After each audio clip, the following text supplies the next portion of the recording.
My brothers and sisters, you are now watching the Gamer 2323, so just forget about the chores you're supposed to do. Put your feet up, get your Kool-Aid, fried chicken, popcorn, get whatever you may need!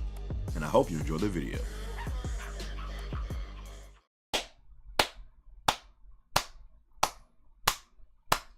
I finally get it. I finally get why all these DC fanboys been saying for years, release the Snyder Cut! Please release it! We need the Snyder Cut! I get it. I finally really do get it, bro. I'm actually surprised. Zack Snyder's Justice League, man. Wow. I'm actually shocked that I enjoyed that movie because I thought the first Justice League was absolute trash. That jump was a joke. And I've been saying for years that I think the DCEU, outside of Man of Steel, the first Wonder Woman, maybe throw Shazam in there, is in complete shambles. Like, I'm not a fan. I'm way more of a Marvel fan than, you know, a DC fan. But those three movies right there, I think, you know, are the only bright spots of the DCEU. It sucks that, I guess technically this movie is not canon. I just think some DC fans are just like, no, it is canon. Freak that. So it's not canon, but after seeing this movie, it's a shame that it's not, because yeah, this movie was so much better than the original. I thought that a lot of the early reviews that this movie was getting was just DC fanboys trying to stand for Daddy Snyder and, you know, trying to make the movie, you know, seem like it's better than, you know, it actually really is. But no, after watching this movie, and honestly, it doesn't go by as quick as Endgame, because you know how Endgame was like, you know, a little over 3 hours, but that 3 hours went like that. Like, Justice League does feel, it don't feel 4 hours, but it does feel like a long movie, which it is. It's a little over 4 hours, you know, but the 4 hours, it doesn't like drag like you would think. Like this, like Justice League for me was like, what, a little over 2 hours, like the original Justice League movie. That movie felt like 5 hours.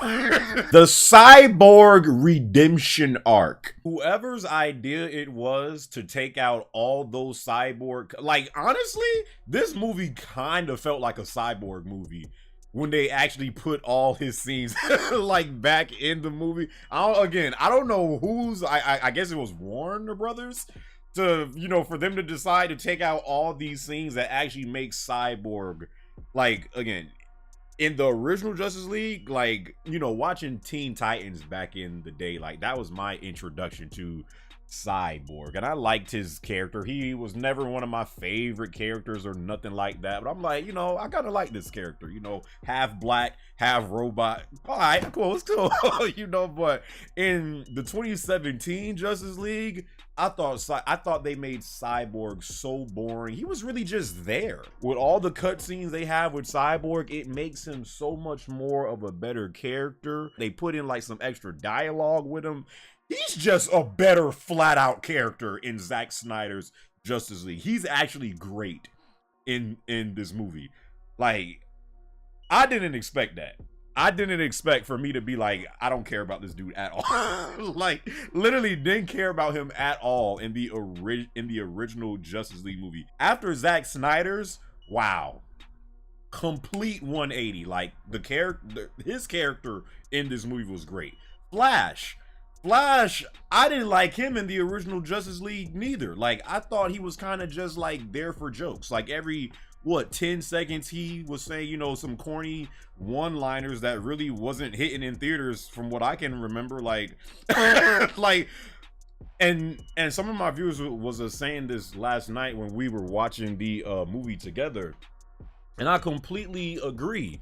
DC, you know, they, at one point, it seemed like they were trying to do what Marvel was doing, and trying to, you know, have this light-hearted tone in their movies and cracking jokes every, you know, and even with Marvel, like, it works for Marvel, but even when Marvel does that too much in their movies, like, I'm not really a fan of that. Like, sometimes it's great to throw in a joke if you feel like it's actually going to hit. But when you throw in a joke like in every freaking cutscene and stuff like that, sometimes it's just like Marvel is known to have that more light-hearted tone in their movies and cracking jokes and stuff like that, and it works for them. But for DC, it just doesn't.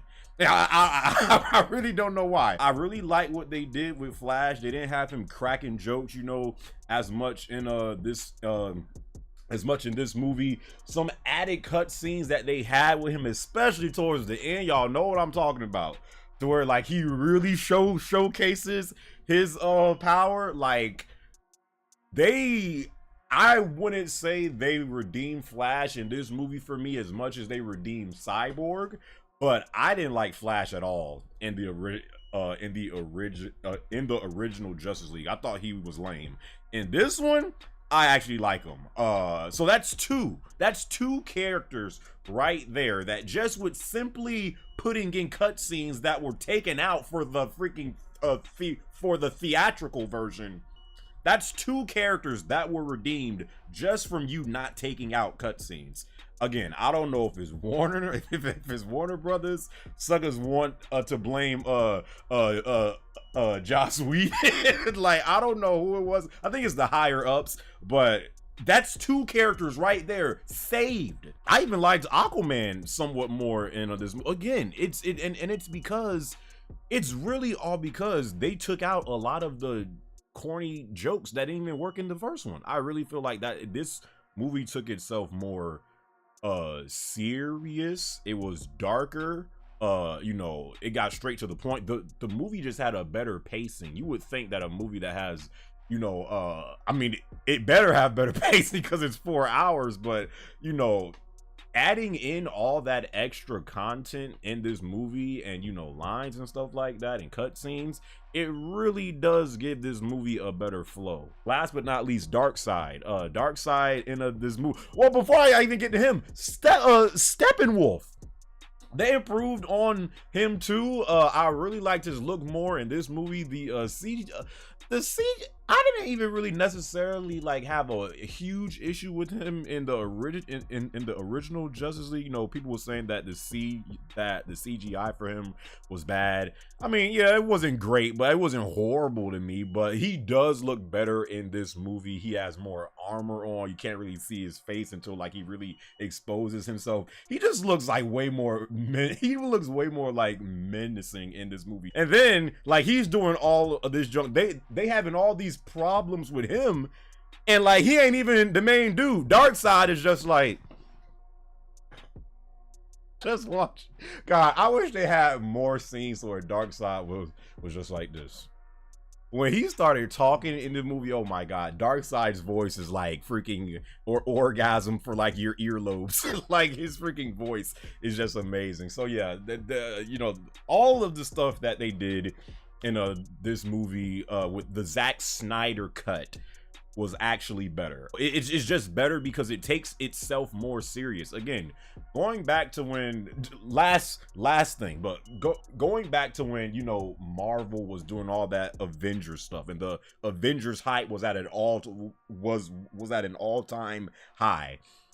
DC rushed into going into all this. When they put out, there should be no reason why we still do not have a legit Man of Steel sequel. There should be no reason. The fact that they completely skipped that and went straight into Batman v Superman, and then after that, just like they literally were getting pressed by Marvel. Like there's no other way. The higher ups felt like, oh my God, look at what Marvel's doing. Look at what they've built. What the hell are we doing? Freak that. Let's rush it. So they like rushed in trying to compete with Marvel at the time with what they had built over 10 years of doing the Avengers, leading up to Endgame and stuff like that. They rushed into that. And I feel like that's why DC really was in the state that, I mean, it's currently still in, I probably would give the original Justice League now, like, I mean, even at that time, like, once I left the theater, I kind of forgot about it. But I'd probably give the original Justice League maybe like a 5.5. This one, I'm giving it an 8.5. It's really that much better. Hope you guys enjoyed this video. If you guys saw the Snyder cut, let me know what you guys think about it. Till next video, my brothers and sisters, I'll catch y'all boys later, all right? Yeah.